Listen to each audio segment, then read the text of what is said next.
Me llamo Camila, y la noche en que todo terminó comenzó con una pequeña placa que decía, Camila, ama de llaves.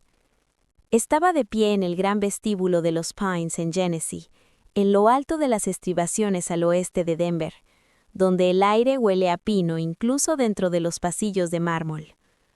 La mujer en la recepción me deslizó la placa como si me estuviera entregando un aviso de sentencia.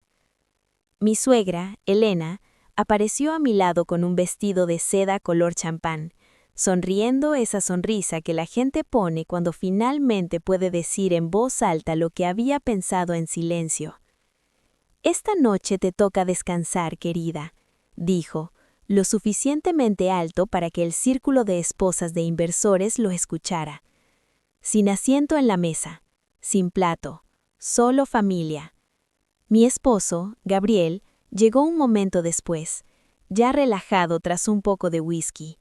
Miró la placa enganchada a mi vestido, el espacio vacío donde debía estar mi silla, y se rió.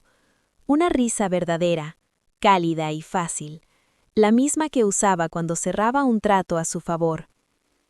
«Relájate, cariño», dijo, tomando un vaso de vino que no era para él. «La familia primero». 5 años de matrimonio, 3 años despertando antes del amanecer para saldar empresas en quiebra mientras él dormía, 18 meses rescatando en silencio el negocio de manufactura de su padre de la bancarrota para que el nombre familiar no muriera en la vergüenza. Y yo no era lo suficientemente familia para tener una silla. Alcancé el anillo que me había puesto el día que me dijo que yo era la mujer más inteligente que había conocido. 2 quilates, elegidos más para impresionar a sus socios que para complacerme a mí. El metal estaba cálido al contacto con mi piel. Me lo quité lentamente, deliberadamente, dejando que los candelabros atraparan cada faceta mientras lo retiraba de mi mano. El suave clic al tocar el mantel de lino sonó más ruedo que el cuarteto de cuerdas. «Entonces ya no soy tuya», dije, calmada, clara y firme, lo suficiente para que mis palabras llegaran a las mesas más lejanas. La risa de Gabriel se quedó atrapada en su garganta.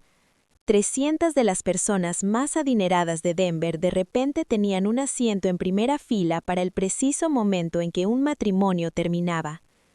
Me di la vuelta y caminé más allá de los puestos de ballet, de los Bentleys y Range Rovers, más allá de los susurros que ya empezaban a propagarse como fuego montaña abajo. Mis tacones permanecían firmes sobre la grava. Mis manos no temblaban. Todavía no.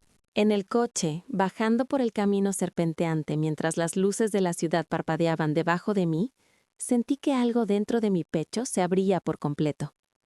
No era ira, todavía no, solo una claridad fría y pura, que me recorría hasta los huesos. Creyeron que me habían puesto en mi lugar. En realidad, solo me estaban entregando las llaves para salir de su mundo para siempre. Esa noche dejé de fingir que pertenecía a su mesa. Y aquello apenas comenzaba. Sabía que todo había empezado mucho antes de la placa. Se manifestaba primero en las pequeñas cosas. La manera en que mi esposo llamaba a mi trabajo, tu pequeño proyecto, mientras yo pasaba noches sin dormir salvando restaurantes y fábricas que daban empleo a cientos de personas. La forma en que mi suegra me presentaba como la esposa ocupada de Gabriel, luciendo los pendientes que yo había pagado, después de que yo había salvado en silencio el negocio familiar de la bancarrota. La manera en que ambos sonreían al decirlo, como si la broma fuera demasiado evidente para necesitar explicación.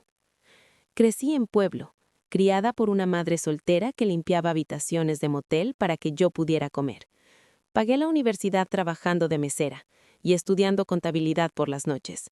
Aprendí desde temprano que la competencia no se anuncia con ruido. Simplemente mantiene las luces encendidas cuando todos los demás entran en pánico. Eso fue lo que hice por ellos, mantener las luces encendidas. Hace unos años, cuando el mercado se derrumbó por segunda vez, mi suegro se sentó en su cocina y lloró porque la empresa manufacturera que su abuelo había fundado estaba a semanas de cerrar. 200 familias a punto de perderlo todo. Gabriel estaba en Aspen cerrando un trato de capital privado y no volvió a casa. Así que lo hice yo.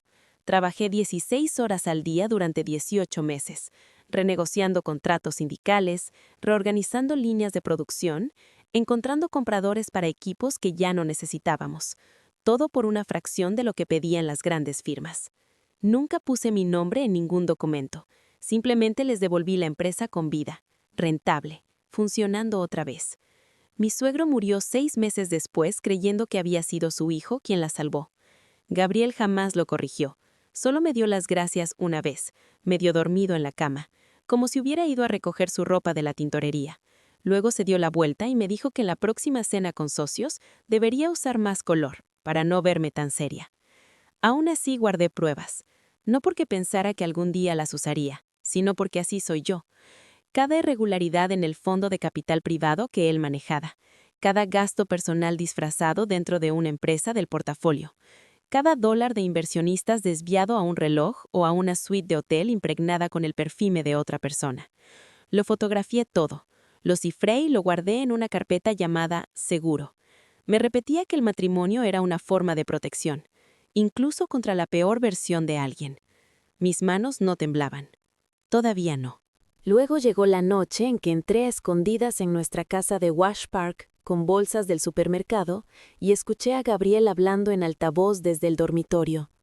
Ella de verdad cree que sus pequeños trabajos de consultoría importan, dijo entre risas.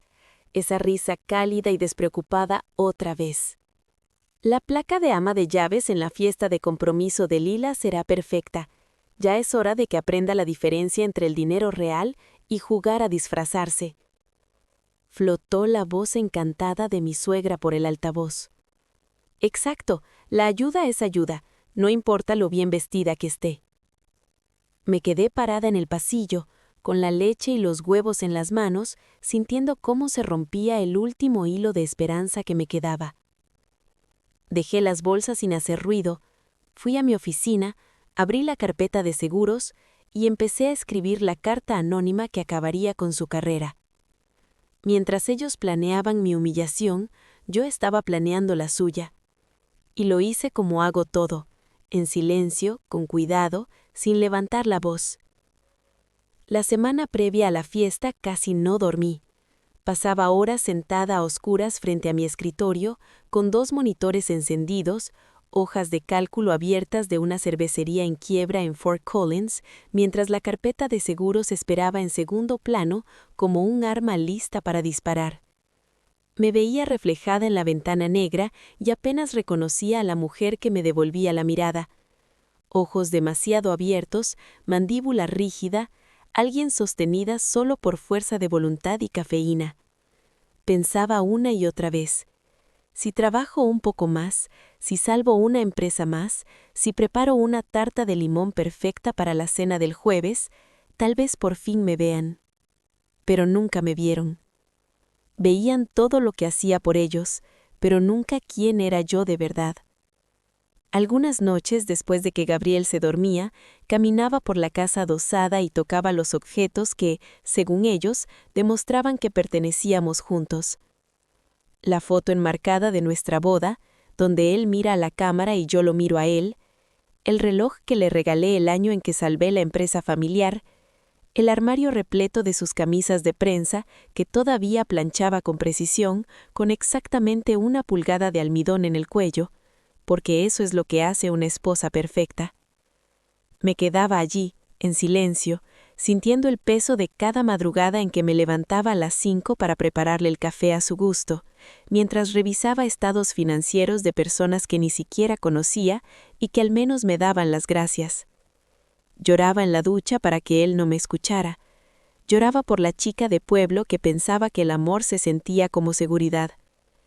Lloraba por la mujer que había salvado 200 empleos y aún así no era suficiente familia como para tener una silla en su mesa.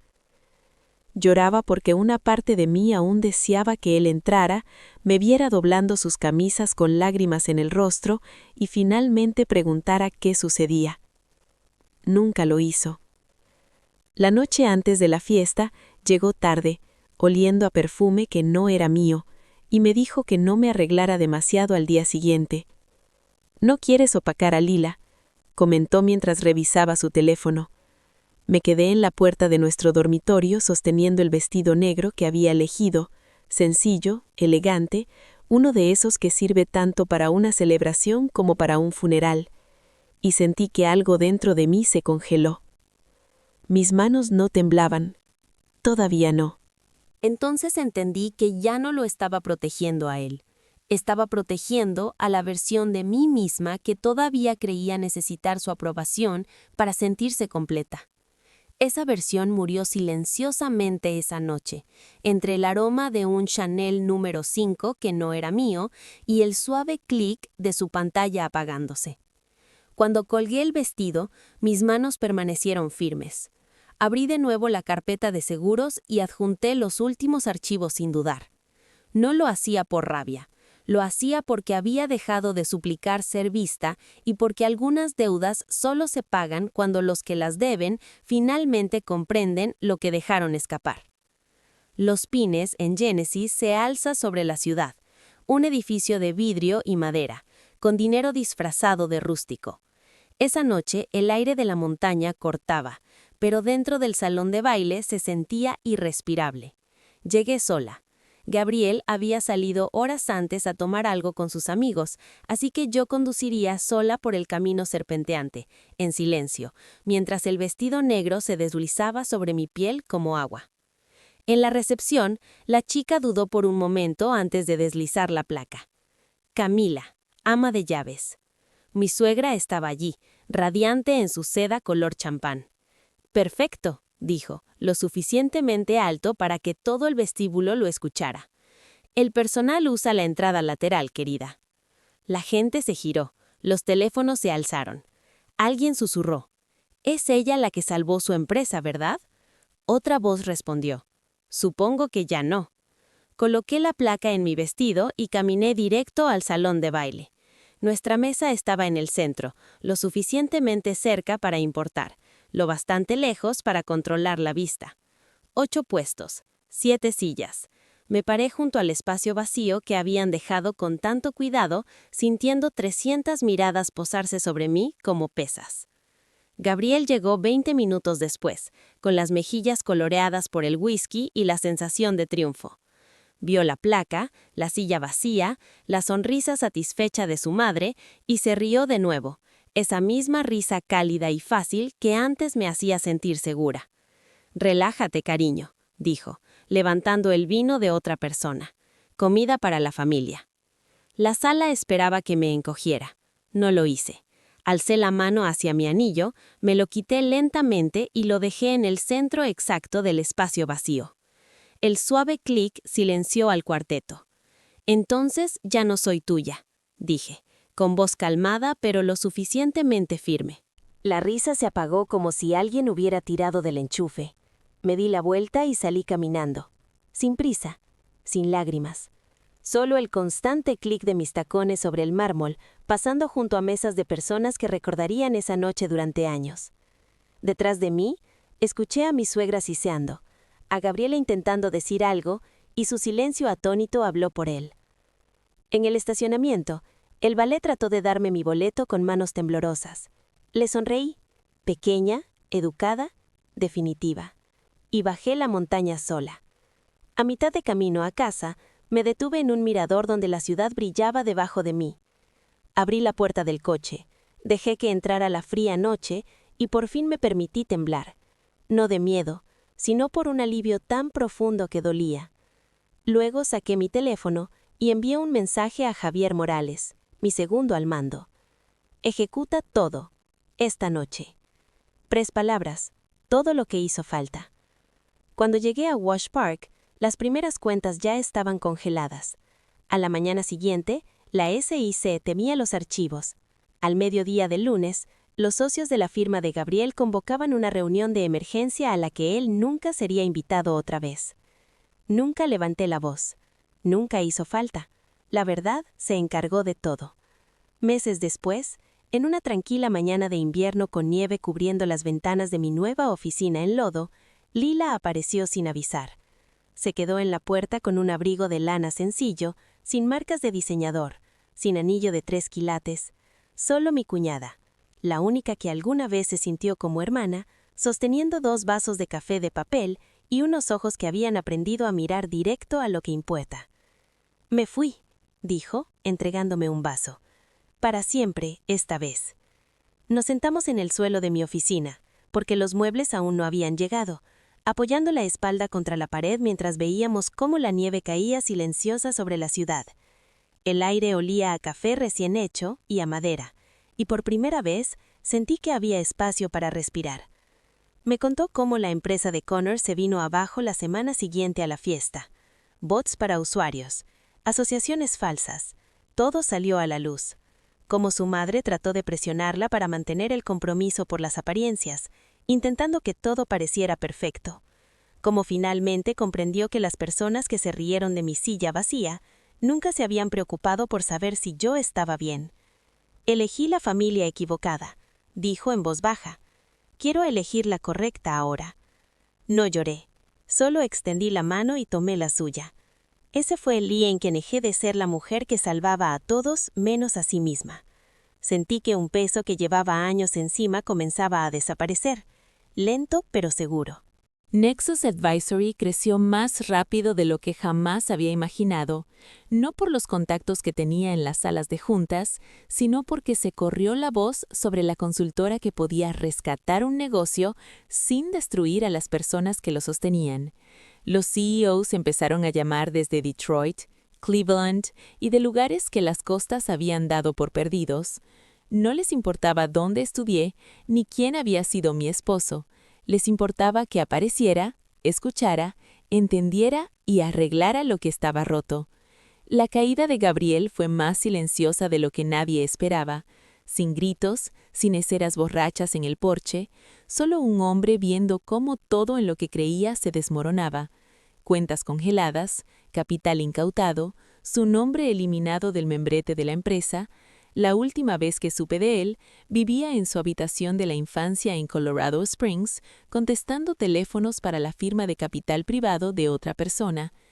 Escribió una vez, una carta corta, reenviada desde la antigua casa adosada. La leí, la doblé con cuidado y la tiré a la basura sin responder. No había necesidad de palabras. Todo había sido dicho ya, de 1000 maneras distintas, en cada acción y cada silencio. Mi suegra perdió la casa de Greenwood Village, los relojes, la membresía en el club donde solía hacer de juez. No sé dónde terminó. Dejé de seguirle la pista. Algunas noches camino por la nueva oficina después de que todos se han ido, entre la luz cálida de los monitores y el silencio absoluto, recordando todo lo que hice para sobrevivir y prosperar. Y pienso que, por primera vez en mucho tiempo, todo esto es mío. En la pared de mi oficina, entre mi título y el primer cheque que gané como consultora, cuelga la placa de ama de llaves, enmarcada de manera profesional. Los clientes siempre la miran con curiosidad y preguntan por ella. Yo les cuento la verdad, sin adornos ni miedo. Intentaron decirme dónde pertenecía. Resulta que tenían razón, solo que no de la manera que ellos pensaban. Pertenezco a la mesa que construyo yo misma, rodeada de personas que no necesitan achicarme para sentirse grandes, personas que reconocen el valor sin restarle dignidad a nadie. Personas como Javier, que se quedó cuando otros habrían huido, demostrando lealtad y compromiso, como Lila, que ahora termina su MBA y enseña a otras mujeres a reconocer el tipo silencioso de fraude que se esconde tras el encanto, tal como yo aprendí a verlo, como el dueño de la cervecería en Fort Collins, que cada Navidad me envía un caso de su mejor stout porque mantuve vivo el sueño de su abuelo y respeté todo lo que construyó con esfuerzo. Esa silla vacía en los Pines en Genesee no fue un castigo, fue un permiso, una señal silenciosa de que perderlo todo a veces es el primer paso para encontrarte a ti misma. Es la primera vez que puedes elegirte a ti misma sin pedir permiso, sin esperar aprobación y sin depender de las expectativas de otros. Gracias por acompañarme en este camino, por leer y escuchar cada detalle de esta historia. Cada experiencia nos recuerda que la verdadera fuerza muchas veces se esconde detrás del dolor en los momentos en que creemos que todo está perdido. Si esta historia te tocó, Quédate con nosotros. Cada relato revela otra verdad sobre el helenazo humano, sobre la resiliencia, la justicia y la libertad de decidir quién eres realmente. Y no olvides darle me gusta, suscribirte y compartir para que más historias como esta puedan llegar a quienes más las necesitan para inspirar, motivar y recordar que la fuerza siempre está dentro de nosotros, esperando ser despertada.